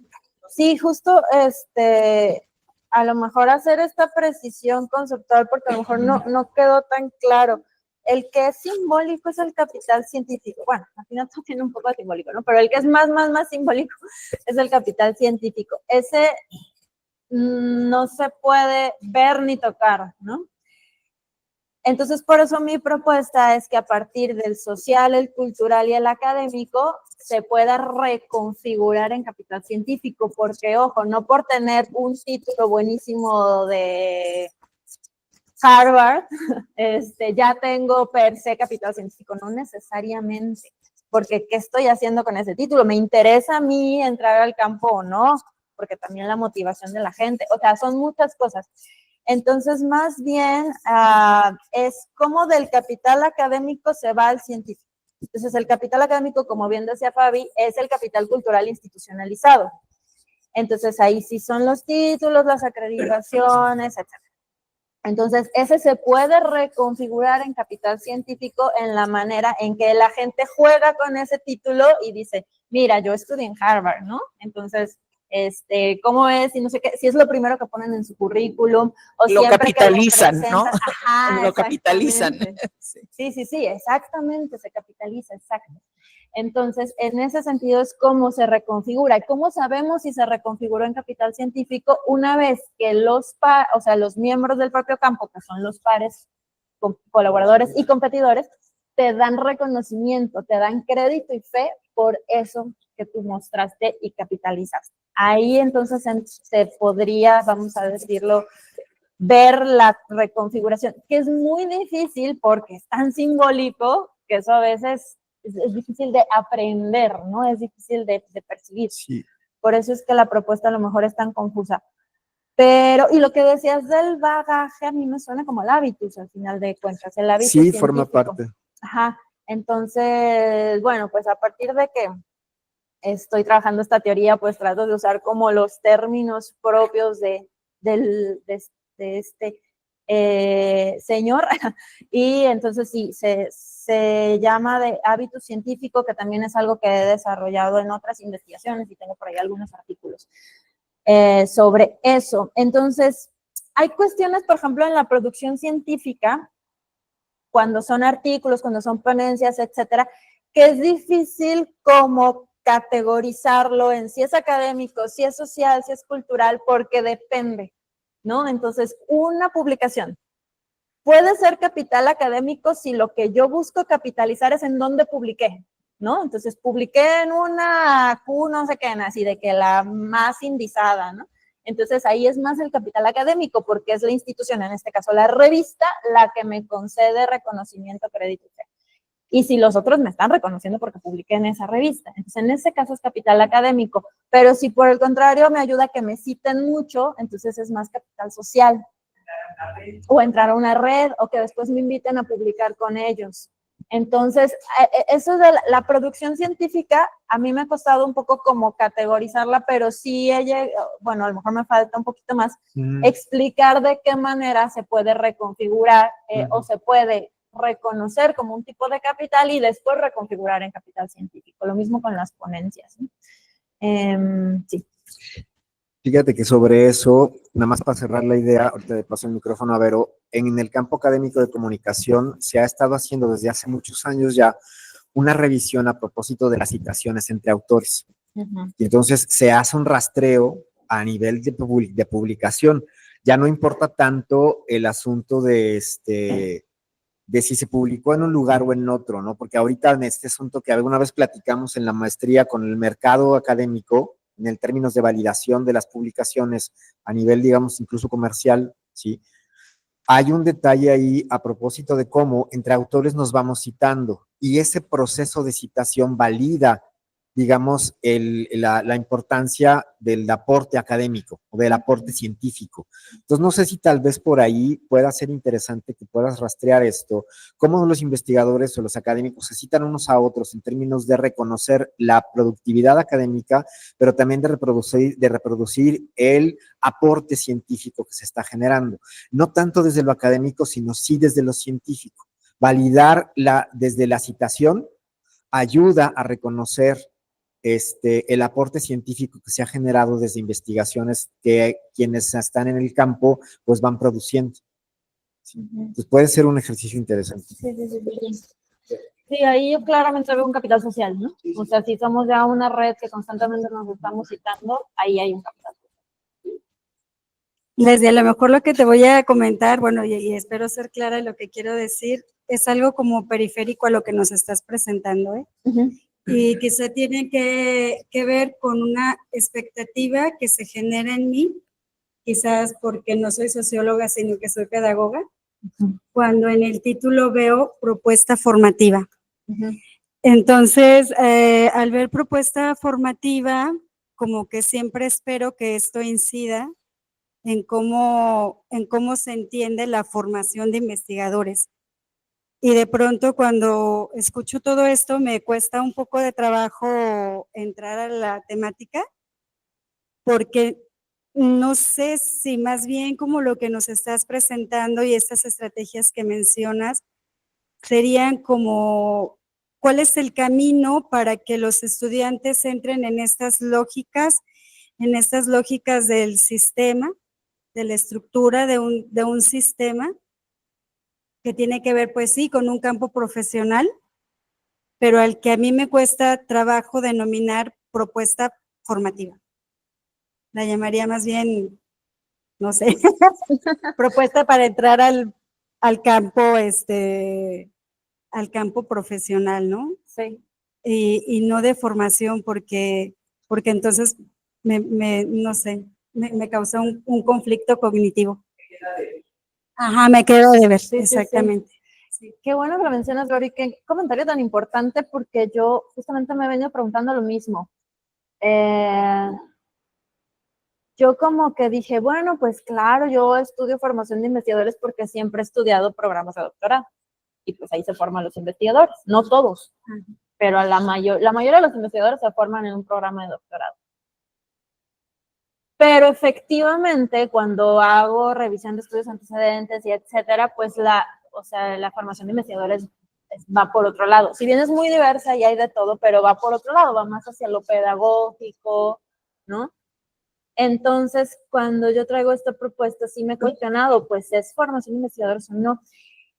Y creo que de alguna manera, a ver, si esos estudiantes se quieren dedicar a la investigación, la realidad es que están estas dinámicas, están estas reglas del juego y tienes que entrarle, por más que no estemos de acuerdo, porque a ver, yo también trato de ser muy crítica con las reglas del juego que me parecen muchas veces muy injustas, pero si no las sabemos jugar, nunca vamos a entrar. Y en el ideal así súper romantizado de cambiarlas, tenemos que estar adentro del campo para cambiarlas, ¿no? Porque desde afuera va a ser muy difícil. Entonces, primero te aprendes las reglas del juego, entras y ya adentro buscas cambiar. Lo cual es súper difícil, pero bueno, ese sería el ideal así súper romantizado.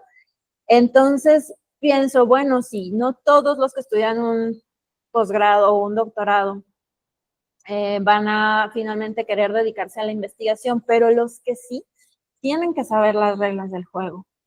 Los que sí tendrían que poderlas apropiar y jugar con ellas y entrarle a estas dinámicas o estas, no me acuerdo exactamente qué palabra utilizaste. Y entonces eso también es formativo, de alguna manera, porque yo sí creo que parte del oficio del científico, además de hacer una buena investigación desde las cuestiones más prácticas, es también saber cómo insertarte en el campo laboral, en el campo científico en este caso. Entonces, por ahí yo trato de defender que sí es formativo, no desde las lógicas o no desde lo que tradicionalmente reconocemos como formativo. Y entiendo que todavía falta mucho por justificar, ¿no? Y todavía inclusive yo a veces tengo dudas de si realmente estoy en la línea de formación de investigadores o no. Pero sí también creo que eso se tiene que mostrar en un programa doctoral para quienes sí quieran dedicarse a eso, que sepan cómo y por dónde. Porque si lo dejamos a que sea solamente proactividad de la gente, solamente una motivación individual, es muy difícil, ¿no? Muchos no saben Y yo he entrevistado a muchos que ya egresados que me dicen, es que a mí nunca me dijeron esto y lo tuve que aprender por las malas hasta tiempo después. Y eso me quitó mucho tiempo para poder entrar al campo cuando pude haberlo hecho muchísimo más fácil y muchísimo antes si me lo hubieran dicho en el doctorado.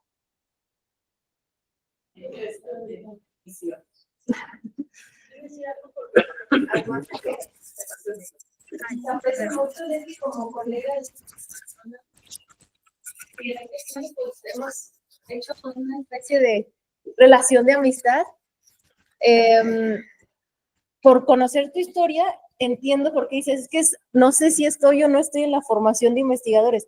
Yo creo que sí, pero desde una perspectiva novedosa, y es desde la gestión, desde cómo lograr hacer este clic entre tu formación inicial en relaciones internacionales y todo esto, y a mí me pasa algo así, algo similar, ¿no? O sea, como esta cuestión de hacer muchos clics, y además de eso que mencionas, que es importante que conozcan las reglas del juego, creo que también nos toca a nosotros, y es parte de la potencia de visibilizar a veces las estructuras, es cómo nosotros, todos y cada uno, como parte de una institución, cómo podemos promover este acceso igualitario al campo científico. O sea, creo que esa es la dimensión que trasciende lo pedagógico y que trasciende lo disciplinar. Porque no nada más es sociología, no nada más es pedagogía, no nada más es psicología, no nada más es relaciones internacionales, o sea, es entender la institución y su configuración en un campo de poder. Entonces, sí, es bueno que sepan las reglas del juego, es bueno develar las estructuras, pero no quedarnos en ese nivel, ¿no? Sino en el nivel de, a ver, entonces, ¿cómo nosotros, todos, como institución y como personas individuales, vamos a promover este acceso igualitario al campo? Porque estamos en la idea de que, ok, criticamos las estructuras no para reproducirlas y entenderlas y hacernos el jugador más eficiente en el campo. Bueno, eso no creo que sea la idea, ¿no? Sí. Más bien es, ok, entiendo las reglas y cómo en las reglas podemos navegar para que no siga siempre lo mismo. Y si llega un estudiante, a mí me gusta muchísimo el ejemplo de mi mamá, y también qué bueno que la conocen, una estudiante jovencita, embarazada, con papás obreros, y puede entrar al campo y ser, después de muchos años de trayectoria, una investigadora reconocida. O sea, sí se puede, no todo es reproducción social, ¿no? Entonces, ¿cómo le podemos hacer? Y a mí me encanta por eso este espacio también al que estamos platicando, porque nos obliga a pensar a todos. Como a mí desde maestra de tiempo parcial, no sé cómo le mencionó José Arturo, aquí es asociado a, con poquitas horas y de interinato, cómo desde mi posición en el campo puedo ayudar a que los alumnos que vienen puedan ser intelectuales de la educación, ¿no? ¿Qué me toca? Exacto. Muchas gracias. Sí, claro.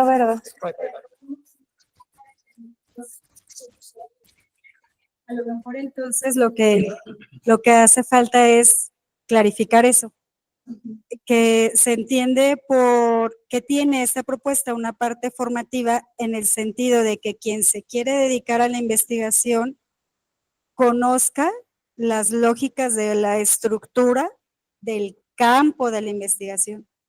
Y ahí es en donde tiene una parte formativa, porque tiene que conocerlas, pero tiene que conocerlas para criticarlas. No solo para entrar a ese espacio de luchas de poder y saber cómo funcionan estas dinámicas para aprovechar cualquier resquicio ahí, para meterse uno a competir ahí, no solo para entrar ahí, sino para ser críticos de eso. Sí. Y ahí es en donde podría la propuesta tener una parte formativa. Cuando genere en el que se está formando para la investigación una conciencia de a qué le va a entrar cuando decide ser investigador y el oficio, ¿a qué campo está entrando? A ese campo de competencia y entonces tome sus decisiones. Si va a querer entrarle a ese campo solo para burocráticamente cumplir llenarse de puntos, pertenecer al SNI, por tener una posición y un cierto reconocimiento, o realizar el oficio desde un punto de vista más ético en la generación realmente de un capital cultural y de un capital científico que esté en el acceso de todas las personas, ¿no? Pero en otro sentido de capital, no en el sentido de Bourdieu. Sí, sí, sí. Sí, muchas gracias a las dos. Sí, claro. Antes de que se nos vaya. Hay una lógica que en sociología de la institucional le llaman la lógica perversa de las políticas públicas. Por ejemplo, se difumina o se hace borroso el que genuinamente las personas se formen para la investigación porque quieren cambiar el mundo, resolver problemáticas sociales, lo que tú quieras. Por esta lógica que el mismo campo institucional ligado al científico impone, que es la de los puntos, ¿sí? Los efectos perversos de los programas de estímulo, le llaman, en este caso del SNI. Entonces, también tenerlo ahí presente como de, quizá como una variable de análisis, o inclusive queda como una nota a pie de página, ¿no? Que es un efecto perverso muchas veces, que a veces nuestras acciones en la formación por la investigación, pues pueden jugar entre lo que queremos hacer bien, genuinamente bien, pero estamos atrapados en una lógica de estímulos, porque si no habría más investigadores independientes, cosa que pasa, ¿no? Entonces igual ahí para que lo puedas reflexionar, Sí, sí, si te parece. Sí, sí, es cierto. Exacto. Y que a lo mejor tristemente dentro del campo que más se conoce en México, pues no tienen capital científico, ¿no? A lo mejor si se les hubiera ayudado a generarlo, pues podrían. Pues sí, porque ¿cómo le hacen, no? Gracias. Ay, el micrófono. Para sostener materialmente. Si no, no da. Sí, Entonces también hay que ver eso, ¿no? sí, sí. De acuerdísimo. Muchísimas gracias a... Si no se funciona materialmente. Claro, claro, viene a subsanar un capital económico que, como les decía, sí es importante, aunque no te da capital científico per se, pero ayuda a potenciar otros capitales y al final a reconfigurarse en capital científico. Muchas gracias a Giselle y a ver estos últimos comentarios, y bueno, si hay más, yo tengo tiempo, pero efectivamente me ayuda un montón lo que me dicen para justificar, ¿no? Porque yo creo que sí estoy en la formación de investigadores o quisiera estar. Y efectivamente creo que la clave aquí es, una vez que se entienden las reglas del juego y que podemos de alguna manera entrar en él, se puede jalar a otros, ¿no? A que tengan más capital, se les puede heredar un poco, se les puede compartir, se les puede ayudar a que entren también al campo. Entonces eso me parece lo importante, o lo que espero que se pueda hacer a partir de estas investigaciones, porque hace rato lo decía, creo que Manuel, ¿no? ¿Cómo empezar con los estudiantes? Inclusive con los de maestría, porque es un buen momento para, no sé si todos vayan a querer dedicarse a la investigación, pero pues es un buen momento para irles mostrando el camino. Pues yo pienso que con acciones muy sencillas, a lo mejor muy mínimas, pero como llevarlos a congresos, ¿no? Porque al final ahí ellos están aprendiendo primero la lógica del oficio científico, cómo se presentan las investigaciones en el formato del oficio, ¿no? Y luego cuando están allá, pues obviamente se les incita a relaciones, acércate con los investigadores más consolidados que trabajan temas similares a los tuyos, ahí se les está diciendo que busquen un capital social y así, ¿no? O sea, un poco lo que fue súper Mónica pequeños. para ti también, ¿no? Totalmente. Un poco en ese mismo sentido, porque ella te impulsó, te enseñó a nadar en este punto que sería en ese sentido como la reconceptualización de la formación, del sentido formativo, ¿no? Giselle decía, es que sí, me parece que estamos hablando de lo mismo, pero con un concepto nuevo, digamos, ¿no? Una reconceptualización de la forma tradicional que entendemos lo formativo a lo mejor, y a lo mejor sería esto, ¿no? Enseñarte a nadar. Bueno, Sí. según lo que nos platicaste de lo que fue Mónica para ti, o Sí. que en este momento se está tratando de hacer también, guardando las proporciones con los alumnos del sistema. Sí, sí, sí, totalmente, sí. De hecho, también parcialmente en mi investigación doctoral hablo de eso, ¿no? De mentores y discípulos. Es clave la relación, en este caso de directores de tesis, ¿no? Asesores. Cómo impulsan a sus estudiantes, ¿no? Cómo los acompañan, cómo los llevan, como más allá de verlos como competidores, porque al final pueden ser competidores y pueden quitarles posiciones, pero cómo en lugar de ser egoístas y, ay, no, me lo quedo para mí, este conocimiento me lo quedo para mí, no, lo jalo, ¿no? Y qué bueno, que compita, o sea, que colaboremos y que compita conmigo también, o sea, sí, justo, esa relación es clave, ¿no? Esa relación de los mentores y los discípulos en el campo. Entonces, por ahí. ¿Una querencia? Claro, hay una querencia ahí, en el sentido de querer, o sea, pero es una cuestión afectiva muy interesante. Sí, lo que decía Sí, Gisela hace porque rato. estas, digamos, formas de acompañar o de traer al campo a los estudiantes no se genera nada más por una cuestión, digamos, este alumno o esta alumna es brillante, ¿no? Y hay que acompañarlo. No, hay una querencia también de parte del docente por ayudarle, por acompañarle y sobre todo por hacer que destaque, ¿no? Porque es una mezcla muy curiosa entre el apoyar al novel, ¿sí? En términos de sí vale la pena porque está aportando, porque está generando dentro del campo, pero a la larga se vuelve una querencia muy interesante, ¿sí? O sea, en mi experiencia personal, por ejemplo, esto de pertenecer yo a la red de investigadores del fenómeno religioso tiene que ver con mi asesora de tesis de la maestría, ¿sí? Y en algunas cosas hasta con pinches somos. Pero, o sea, somos compinches en algunas cosas, ¿no? Pues más allá del campo académico, te platicas, te cuentas historias, la querencia se crece a lo largo del tiempo. Sí. Entonces te da incluso gusto ver la forma en la que la persona va creciendo, ¿no? A mí me pasa con mis exalumnos, que yo de alguna forma sigo viendo cosas que sin querer yo apoyé, por ejemplo, en algún u otro detalle, y que a lo largo del tiempo, pues ellos lo reconocen por una mera cuestión de, así pasó, no tienes otra intención más que por la misma querencia de apoyarlo, la persona se sigue por esa trayectoria, ¿no? Claro. Sí, y esa parte de los lazos afectivos, o como tú dices, la querencia, pues se sale a lo mejor un poquito de las dinámicas del campo, pero ahí están. Ahí están, y a lo mejor Bourdieu no lo alcanza a explicar, pero ahí está, pero espero yo en algún momento poder hacerlo. Y eso es lo que deseamos hacer, o lo que decía Gisela hace rato. ¿Cómo podemos promover el acceso igualitario al campo? Bueno, con estas pequeñas rupturas que por supuesto que vienen de los lazos afectivos o que pueden posteriormente generar un lazo afectivo, en fin, digo, hablando de Mónica, yo hoy la considero mi súper amiga y la segunda vez que fui a Brasil me quedé en su casa 2 meses viviendo, entonces, bueno, sí, somos súper cercanas.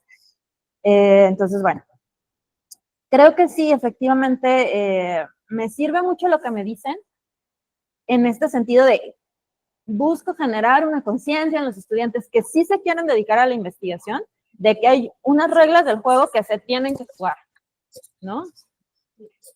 Y que en la medida en que se las explicitemos desde un temprano momento, ¿no? Es más fácil que puedan nadar en este torbellino que es el campo científico, que es muy difícil y más en México. Sí, me gusta para un título de artículo. Sí, gracias. No sé si alguien más quiera, ya nos pasamos el tiempo, perdón, yo les prometí 1 hora, pero...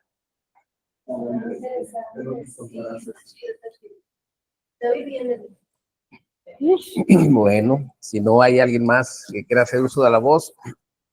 Leslie, muchas felicidades, muchas gracias por esta iniciativa. Cuando me preguntaba que si podía tener un espacio para charlar con quienes estuviéramos aquí justamente en la institución y quienes nos siguen a través de Meet. Indiscutiblemente ustedes saben la política que hemos construido juntos y que hemos implementado.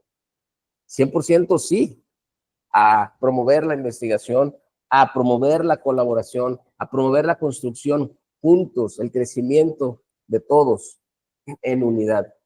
Entonces, hoy celebro que se haya realizado con quienes pudieron estar, el tiempo que pudieron estar. Me parece que por lo que alcanzo a escuchar, ha sido productivo, tanto para nosotros, escuchas, como para ti, que llevas esta propuesta a este congreso. Hay mucho que compartir, hay mucho que decir de lo que estaban compartiendo nuestros compañeros hace rato que llegué, y obviamente te aseguro que veré la grabación. Me parece que hay muchos 20 que nos caen. Hay muchas conexiones que podemos establecer con lo que hemos hecho en estos poco más de 36 años de vida institucional y lo que hemos realizado también en esta gestión particularmente, sin sonar egoísta, pero en esta gestión más reciente. Se está dando una transformación en la institución y la transformación la estamos haciendo todos. No es algo que viene de arriba, que quien llega a la dirección está implantando. Quizás las ideas o lo que llamamos las locuras, y luego fueron locuras del emperador. La verdad es que lo estamos haciendo todos. Y en esta lógica de acercar el servicio a los estudiantes, que insisto, prioritariamente son docentes, a veces con 2 plazas, en ocasiones con 1 plaza, otras tantas con horas, padres o madres de familia, con otras necesidades, con otras vicisitudes que están enfrentando, igual que nosotros, seres humanos, en constante construcción. Y al final, el CIPS, el programa académico que cursen junto con nosotros, es el punto de encuentro, es el sitio, es el tiempo, son las experiencias, son las mediaciones que nos toca compartir con ellos y aprender también de ellos. Y en este sentido, esto de la lógica para entrar a ese campo de las grandes ligas en investigación, probablemente lo necesitemos, probablemente lo queramos, pero nosotros lo estamos haciendo de manera muy casera CIPS y muy casera Secretaría de Educación Jalisco. Sin esos estímulos, sin ese pago mensual que puede estarnos llegando por la productividad en los papelitos, la productividad en los capítulos, en los artículos o en los libros que podamos elaborar, que a veces quedan más en eso, en seguir ese juego, en seguir esas reglas para decir, aquí está mi carga digital o mi carga impresa de mis publicaciones. Y se va perdiendo un poco más el sentido de la construcción de sociedad, de la construcción junto con otros, de la construcción de la propia persona. Porque indiscutiblemente estamos en un proceso educativo, un proceso de formación, primero de personas y luego de producción de conocimiento. Y en ese proceso nosotros estamos haciendo redes. Yo celebro este tipo de actividades, celebro los trabajos que hacemos en las reuniones para la planeación y evaluación cada semana con cada generación. Las reuniones de trabajo, de seguimiento, de realización de los proyectos en equipo institucionales. Las reuniones que tenemos ahora, yo les llamo así, más que asesorías, las reuniones junto con los estudiantes para compartir ese camino. La asesoría de pronto da la idea de el que sabe más y el que sabe menos. Y lo que se está construyendo con todos los que estamos participando en esta estrategia va un poco más allá de ser asesor y asesorado. Estamos transitando en la propia formación como investigadores educativos profesionales, nosotros, y lo pongo entre comillas, y en formación inicial, los estudiantes, y también lo pongo entre comillas. Porque seguimos en proceso de construcción. En estos 36 años podemos decir que hay mucha experiencia acumulada en la formación de investigadores educativos. Y seguramente hay mucha producción académica también. Y ahora estamos haciendo más visible la formación junto con los estudiantes. De pronto a mí me daba la impresión de que veníamos a estudiar, y hablo de una experiencia personalísima, de César Cisneros Contreras, personalísima. Si alguien se ve reflejado, bueno, ya compartimos. Si no, déjenlo así, es personalísima. Yo venía a estudiar una maestría para ser mejor profesor. Esa era la idea con la que llegué. Ah, sí, una maestría. Vamos. Y me invita el maestro Pedro y llego al CIPS para ser mejor profesor, ¿eh? Y fui en el proceso siendo buen alumno. Yo sabía cómo tener buenas calificaciones, había que dedicarse, había que cumplir con los trabajos, porque mi posición era ser un mejor maestro. La práctica educativa del aula, ojo, del aula. Así mi visión, mi visión minúscula.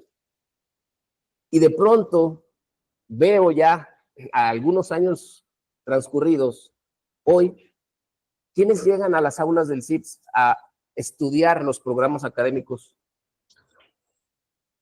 ¿Llegarán con la misma idea de ser mejores maestros? ¿Llegarán con la idea de formarse para hacer investigación educativa y producir conocimiento científico? ¿Llegarán con la idea de tener un papelito que les ayude en los procesos de promoción docente o directiva? ¿Llegarán con la idea de ser mejores personas que ayuden socialmente? ¿O con qué idea llegan? Y esto me da pie para ligarlo con lo siguiente.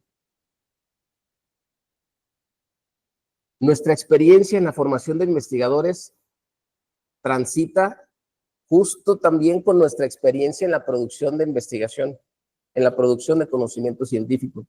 Y para mí mismo, pregunto, ¿cuánta investigación hemos realizado? ¿Cuál es nuestra producción académica en nuestra estancia en la institución? Es una pregunta que a mí, insisto, me cuestiona severamente. Si se supone que estoy en la instancia de Secretaría de Educación Jalisco, cuando menos, que forma a los investigadores educativos del Estado, mi primera pregunta es, ¿cuántas investigaciones educativas tienes tú? Más allá de tu tesis. Y es un cuestionamiento que me mueve a actuar. Porque si estamos en la institución que forma para hacer investigación educativa, lo mínimo que yo esperaría de mí mismo es, haz investigación educativa. Sigue formándote como investigador educativo. Y si pregonamos desde los inicios del CIPS de que el trabajo es en equipo, haz investigación educativa junto con otros. Sigue formándote junto con otros. Sigue modelando junto con otros. Y los otros no solamente son los compañeros del mismo estatus, docentes o administrativos, trabajadores en nómina, vamos a llamarle así, sin decir de base o interinos, trabajadores en nómina. Los otros también son los estudiantes. Los otros también son los que participan en otras instituciones. Los otros también son los visitantes que llegan al CIPS.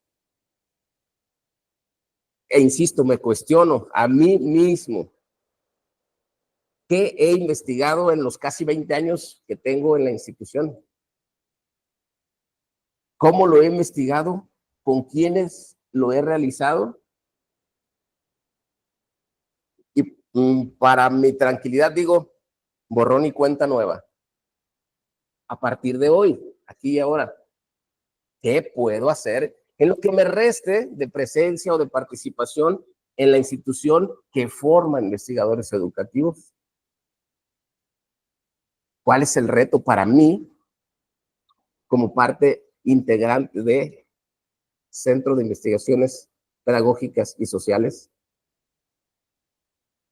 ¿Qué me corresponde como un trabajador de la institución que no va a tener, hablo en este momento, no va a tener el estímulo de recibir un apoyo por ser del Sistema Nacional de Investigadoras e Investigadores en México?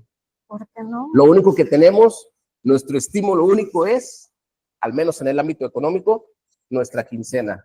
Así sea por una hora o sea por tiempo completo o medio tiempo. pero hay un estímulo mayor, un motor más fuerte. El hecho de ser congruentes con la institución, con la misión, con la visión, con los valores que dan vida al CIPS, que nosotros hacemos realidad.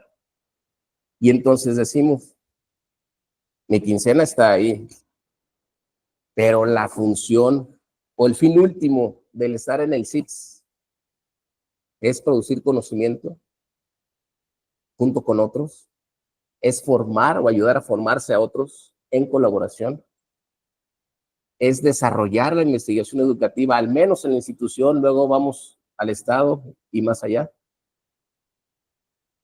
Es producir junto con otros.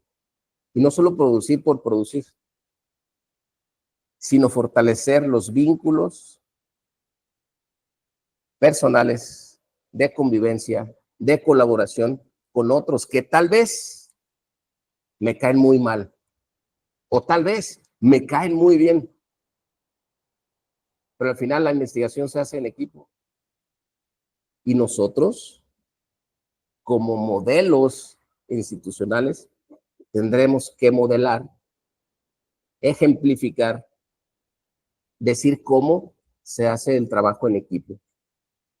Lo pedimos en los estudiantes, lo exigimos, lo cuidamos, lo promovemos.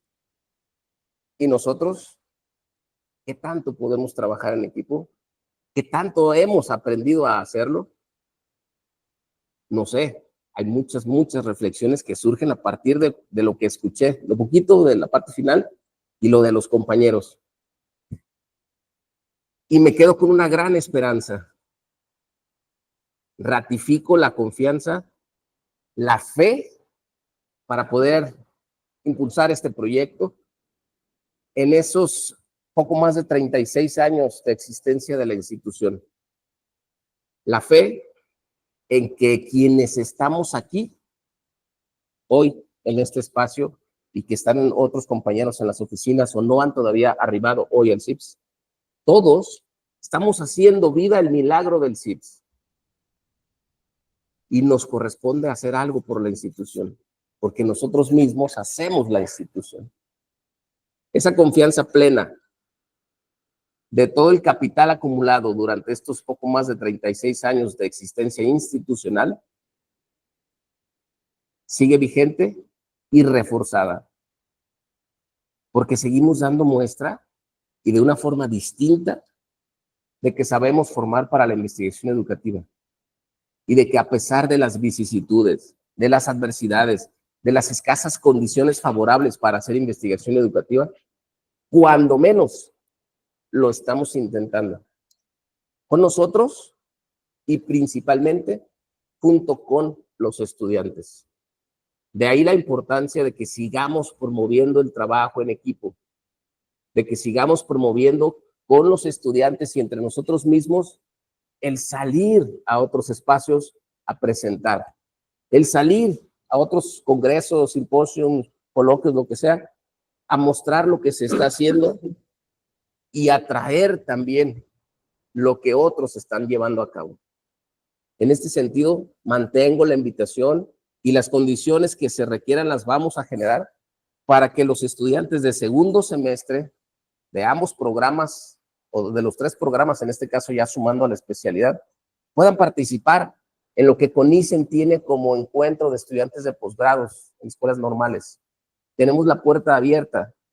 En esta reunión que tuvimos hace unos días con doctor Abraham, volvió a pedirnos el apoyo para participar. Y lo dijo sutilmente, nos vemos en Chihuahua. Necesitamos la participación de Jalisco. Y estábamos los 3 directores de los posgrados. Es decir, nuestra participación ya es esperada. Por eso, insisto, la invitación, sigamos promoviendo con los estudiantes el hecho de que pongan en común el avance que se lleve, poco, mucho, como sea, ese avance. Así sea un paso, es un paso que no habíamos dado. Así sea el intento de pasito, Es un intento que va a valer la pena. Y con los de cuarto, indiscutiblemente, la participación en Comie, junto con los compañeros que ya enviaron, y vienen otros congresos. Estamos necesitados, estamos ávidos de seguir inmersos en un ambiente de investigación. Y el ambiente, mis amigos, lo hacemos todos. El ambiente institucional lo hacemos todos. Si formamos para la investigación educativa, estemos imbuidos, inmiscuidos, creando ese ambiente para producir junto con otros, para construir junto con otros. Atrevámonos, démonos la oportunidad de equivocarnos, de mostrarnos cómo somos, con nuestras fortalezas y también con nuestras debilidades. No sabemos todo. Y eso es positivo. Hay posibilidades de seguir aprendiendo. Mostrémonos así, con esa sencillez, con esa humildad de decir, esto sí lo sé, esto no lo sé. Tú sabes esto, ayúdame. Yo sé esto otro, te apoyo. Y en la medida de nuestras posibilidades, sigamos haciendo producción en equipo desde, con y para el CIPS. Esa sería la invitación. Entendemos las lógicas, las dinámicas del Sistema Nacional de Investigadores o investigadoras e investigadores, pero al menos en nuestros pequeños espacios, con nuestros propios pasitos, con nuestros mismos escasísimos recursos, vayamos impulsándonos, vayamos creciendo, con ayuda de los otros y ayudando a los demás. Estos espacios y lo que ustedes están generando con los grupos que atienden, representa la siembra que estamos haciendo, representa la siembra. No sé si nos va a tocar a nosotros cosechar, pero de que habrá frutos, de que habrá cosecha, seguro que sí. Algún día, si nos toca verlo, qué bueno. Y si no, alguien dirá, ah, qué buen fruto. Sembrado en tierra fértil, abonado, con abono de calidad, con acompañamiento de calidad. Así, en pocas palabras, hecho en el CIPS. Con nosotros. Gracias a todos compañeros. Y Leslie, buen viaje, excelente estancia y presentación. Y buen regreso también. Esperaremos con noticias, a ver qué más surgió allá. Les voy adelantando también, antes del cierre, está confirmado a partir del 4 de junio y hasta el 4 de julio, viene una estudiante de doctorado colombiana de una institución, bueno, de La Salle también, pero de un campus distinto al cual envió a Natalie. Viene Paula Orozco, estudiante en doctorado en Educación y Sociedad de La Salle. Ella sí está en Bogotá. Insisto, del 4 de junio al 4 de julio. Misma situación, visitará CUSEA, visitará CIPS y probablemente algunas otras instituciones ya estando aquí. Le interesa mucho trabajar cultura para la paz y geolocalización de las emociones en los docentes, algo más o menos así. Y viene a partir del 23 de junio y también como hasta el 20 de julio, un doctor de ese mismo doctorado en Educación y Sociedad, de la misma Universidad La Salle, para una estancia de investigación postdoctoral. Ambos prioritariamente están interesados en participar con quienes coordinan y hacen el doctorado, estudiantes y docentes, pero no exclusivamente. Están con la posibilidad de participar en el coloquio, ambos. Y Natalie también ya confirmó que le interesaría un espacio en el coloquio. Entonces tendríamos cuando menos esas 3 participaciones. Ya veríamos con los diseñadores y coordinadores del doctorado en qué momento podríamos aprovechar la participación de ellos para el coloquio y para las mismas sesiones de doctorado. En maestría, seguramente se va a querer entrevistar Paula con los estudiantes, como lo hizo Natalie, por ejemplo, con Toño, Narda y Ale, con quienes estén vinculados en algún asunto similar. Nuestro pésame y los abrazamos. Eso, insisto, viene en el mes de junio, julio. Posiblemente, pues ya para el cierre de semestre, la participación en UDG sea menor, porque ustedes saben que el calendario es distinto ya, y eso pudiera ser favorable para que la participación sea más intensa en el CIPS. Entonces, que lo vayamos considerando, el trabajo que ustedes, que nosotros, que todos estamos haciendo, se está viendo, seguimos siendo muy observados. Y puedo decirles, lo estamos haciendo bien. Hay algunos detalles que están suscitándose en las altas esferas de la subsecretaría, pero afortunadamente puedo decirles así, con toda claridad, vamos bien. El trabajo que se está haciendo, que están haciendo, que estamos haciendo, es bien visto. Está bien valorado. Está bien posicionado.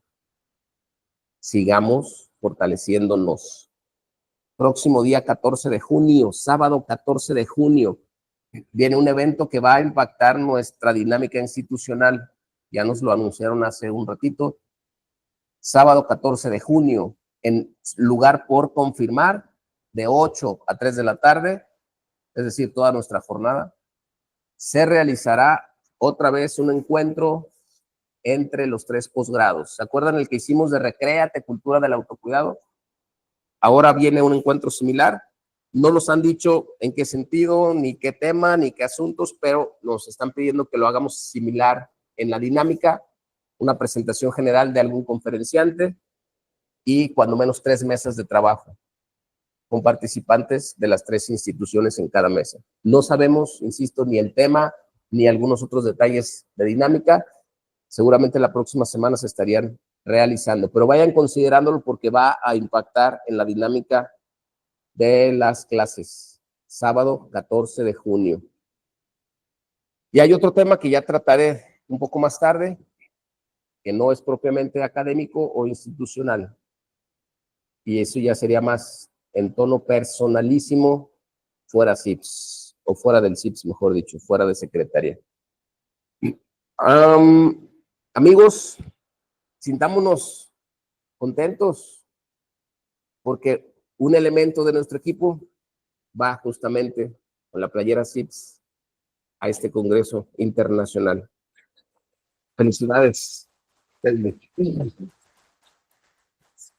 Gracias por haber compartido parte de lo que has logrado con estas investigaciones.